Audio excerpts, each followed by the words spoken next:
So ఇక పల్నాడు జిల్లాలో TDP Janasena నాయకుల అరాచకులు అయితే కంటిన్యూ అవుతూనే ఉన్నాయి. వైఎస్ఆర్సీపీ కార్యకర్తలు అవ్వచ్చు, సానుభూతి పరులు అవ్వచ్చు, వాళ్ళని టార్గెట్ చేస్తున్నారు. ఊళ్ళు వదిలి వెళ్ళిపోవాలంటూ అల్టిమేటం జారీ చేస్తున్నారు. దీనిపైనే మా కరెస్పాండెంట్ అశోక్ అడిగి మరిన్ని వివరాలు తెలుసుకుందాం. అశోక్, ఏం జరుగుతోంది పల్నాడు జిల్లాలో? పరిస్థితి కంట్రోల్కి వచ్చే పరిస్థితిలో ఉన్నాయా లేవా? What is happening there? Hari, Palnadu జిల్లాలో పరిస్థితి అత్యంత దారుణంగా ఉంది. తెలుగుదేశం నాయకులు, జనసేన నాయకుల హింస రచన, ధ్వంస రచన ఇంకా కొనసాగుతూనే ఉన్నాయి. మొన్నటి వరకు గ్రామాలపైన దాడులు చేశారు, గ్రామాల్లో ఇళ్లపైన దాడి చేశారు. ఏదైతే వైఎస్ఆర్ కాంగ్రెస్ పార్టీకి ఓటు వేసిన వారిపైన, వైఎస్ఆర్ కాంగ్రెస్ పార్టీ నాయకులపైన, అలానే కార్యకర్తలపైన దాడులు చేసి భయానకమైన వాతావరణాన్ని సృష్టించారు. ఇప్పుడు పూర్తిగా తెలుగుదేశానికి పట్టున్న గ్రామాల్లో తెలుగుదేశం నాయకులు, జనసేన నాయకులు అరాచకం సృష్టిస్తున్నారు. ఖచ్చితంగా మీరంతా గ్రామాలు విడిచి వెళ్ళిపోవాలంటూ ఆదేశాలు జారీ చేస్తున్నారు. 5 ఏళ్ల పాటు మీరు గ్రామాల్లో ఉండటానికి వీలు లేదంటూ కూడా హుంకు జారీ చేస్తున్నారు. దీంతో గత్యంతరం లేని పరిస్థితి. మరొక వైపు పోలీసులు కూడా పూర్తిగా చేతులు ఎత్తేసిన పరిస్థితి. మేమేం చేయలేము అని బాధితులకు చెప్తున్నట్లు కూడా బాధితులు కొంతమంది చెప్తున్నారు.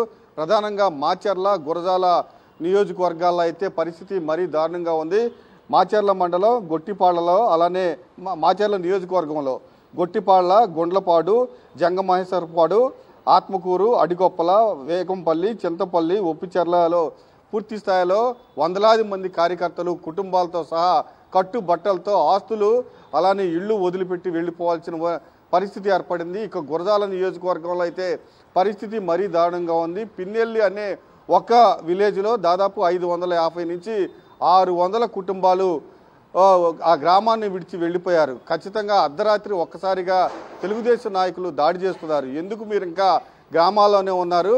ఇప్పుడు మాకు అధికారం వచ్చింది, మీరు వెళ్ళిపోవాలంటూ 2 రోజుల క్రితం ఒక దాడిని చూసాము. ఏదైతే మాచర్ల నియోజకవర్గంలోని వెల్దుర్తి మండలం గుండ్లపాడులో వెంకయ్య అనే కార్యకర్తను బయటికి లాక్కొచ్చి చుట్టుముట్టి పెద్ద పెద్ద రాడ్డులతో దాడి చేయడం జరిగింది. ఇలా ఈ దాడులు చూసిన తర్వాత వైఎస్ఆర్ కాంగ్రెస్ పార్టీ నాయకులు కానీ, కార్యకర్తలు కానీ, లేకపోతే వైఎస్ఆర్ కాంగ్రెస్ పార్టీకి ఓటేసిన వారు కానీ గ్రామాలు విడిచి వెళ్ళలేని పరిస్థితి. పూర్తిగా మరొక వైపు మీ పైన అక్రమ కేసులు పెడతామని చెప్తున్నారు.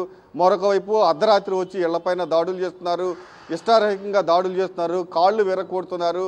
పరిస్థితి అయితే అత్యంత దారుణంగా ఉంది. మనకు ఉన్న సమాచారం ప్రకారం మాచర్ల, అలానే గురజాల నియోజకవర్గాల్లో దాదాపు 1000 కుటుంబాలు గ్రామాలను విడిచి వెళ్ళిపోయినట్లు కూడా కొంత సమాచారం ఉంది. ఖచ్చితంగా ఆస్తులు వదిలేసి వెళ్ళిపోతున్నారు, ఇళ్ళు వదిలేసి వెళ్ళిపోతున్నారు, పశువులను వదిలేసి వెళ్ళిపోతున్నారు. కనీసం సామాన్లు తెచ్చుకోవడానికి ఆ గ్రామాల్లోకి వెళ్తే వారిపైన కూడా దాడి చేసిన పరిస్థితి. మాచర్ల, గురజాలలో పరిస్థితి అత్యంత దారుణంగా ఉంది. పూర్తిగా పంట పొలాలు బీడి పెడుతూ ఉన్నారు. పశువులకైతే ఆహారం లేని పరిస్థితి. కట్టుబట్టలతో వైఎస్ఆర్ కాంగ్రెస్ పార్టీ నాయకులు కానీ, సానుభూతి పరులు కానీ, లేకపోతే వైఎస్ఆర్ కాంగ్రెస్ పార్టీకి ఓటేసిన పల్లెల్లో జనాన్ని అయితే టీడీపీ నాయకులు వెళ్ళగొడుతూ ఉన్నారు. హరి, రైట్. సో ఎంత జరుగుతున్నా పోలీసులు ఏం చేస్తున్నారు అనే ఒక సామాన్యుడు అడిగే సామాన్య ప్రశ్నకి మాత్రం సమాధానం ఇప్పట్లో వచ్చేలా కనిపించట్లేదు అనేది వాస్తవం.